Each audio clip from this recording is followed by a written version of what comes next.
So we obviously just recently had an election here in Washington State. I will not mince words. The voter, there's still some ballots being counted, but the voter turnout for the election was quite horrible. If you look at the data, it's, if it's something like 55 and up, it's like just over 50%. And then if you break down each individual age bracket underneath that, it's much lower than that. Between like 18 to 24, it's like just under 10%, I believe. So it's not just the typical young voter, millennial, it's basically everyone under 55 is not voting. The largest voting bloc in the state and the country in totality continues to be the non-voting bloc.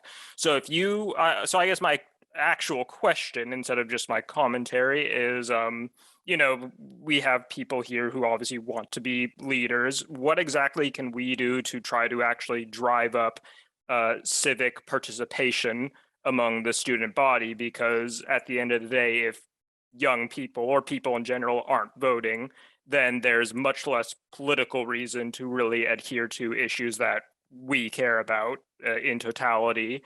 I'm looking at the Secretary of State's office website at the time. Right now, there is only one county which cracked above 50%, and that is Columbia County. That's at about 60% voter turnout. And with that, I will let you answer. Yeah, thanks for that question, Jared. This is an age-old question that we have, especially in these off year elections, but all the time for folks who are voters, it's really hard for us to understand why people wouldn't use their single biggest power in our democratic system to vote. But usually when you look at surveys of people, it's because they don't think that their vote makes a difference. One of the things I will just say is, when you say that folks are trying to become leaders, I just want to make it very clear. You all are leaders already.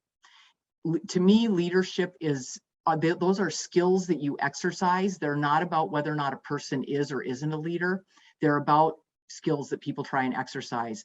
And to me, I think that one of the fundamental things that that folks need to do when they're exercising leadership is to go out into communities, first, that you feel very comfortable with, and listen to what people have to say about what is and isn't motivational for them, and then respond to those things, not just in talking, but in doing.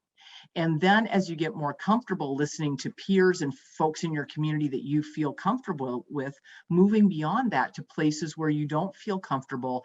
And the skill of listening is such an appreciated thing, especially in our kind of United States of America kind of way of operating, right? We love people who have great rhetorical flourishes.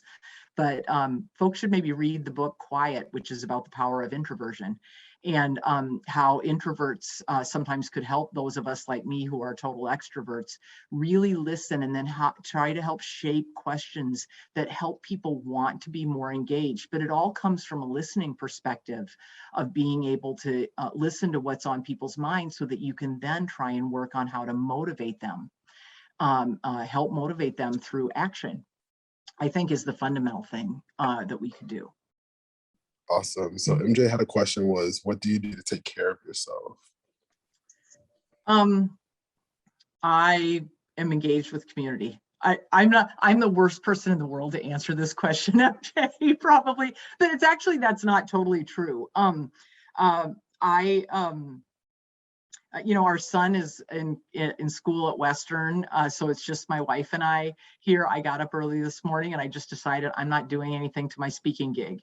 I consider working out to be and walking to be a huge benefit and a self-care thing for me. So it's a little bit harder here in the winter months, but in the spring, summer, and fall months, all of my meetings in community, I basically walk to them. And so I try and structure the working parts of my day so I can gather the things that I need for self-care. I also, am pretty clear on setting up time for friends, but I lead a highly scheduled life, but I would just say that's also a very like, that's a comforting thing to me. There are other people who do not like scheduled lives. And so that would be, I think, hard to be speaker and do that. But because being scheduled is a self-care thing for me, that works out well. The other thing is, like, I'm not really good at letting my cell phone go and computers go. But, you know, I go backpacking a couple of times a year, and Tracy Flynn and I backpack together frequently.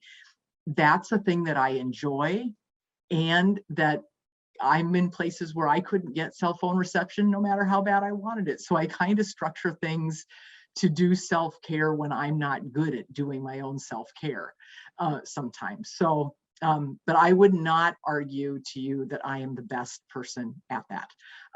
But those are just some ideas of what I try, and I'm always trying. If we had more time, I would ask you back what you do. Awesome. Thank you so much. I believe there was a question about how those that are interested can get involved. I did link the website for Speaker Jinkins in the chat if you guys are interested in checking that out. I don't know if we have too much time to ask like fully a full question, but I do want to definitely thank Speaker Jinkins for their time. If you guys would like a little bit from the bio, I thought it was super interesting just kind of hearing about the ways that they learned, like that they got involved in politics and what they used to do before being the speaker, serving on the House of Appropriations and Healthcare and Wellness, and then also chairing the Civil Rights and Judiciary Committee. So I thought that was super cool. Also getting their Juris Doctor from Seattle Uni, and just like their favorite hobbies were baking and hiking. And the favorite book is Across That Bridge by Congress John Lewis. And that's a really good book. Please check it out. I've read it myself. So yeah, I definitely want to thank Speaker Jinkins for your time. And then hey, Michael, can I just throw in one? Since you all are going to be working, many of you in Olympia this year, I just want to kind of give you the grounding that we know about the way session will operate. I think it's almost certain that our hearings will be remote again. We are going to try and have members be able to be on the floor. It'll probably be more of a hybrid session. But I think many members will be in their offices in Olympia. The O'Brien building where the house is very limited in space, and it's likely not going to be safe for members of the public to be in that building and circulating. So we're trying to look at other options for possible in-person meetings, but it's likely that a lot of your meetings with people will be remote still. So more to come on that. We haven't made any final decisions, but just wanted to give you all a heads up about what that might look like. Thank you so much for that. I'm sure everybody really appreciates being able to see what they can prepare for when it comes to advocating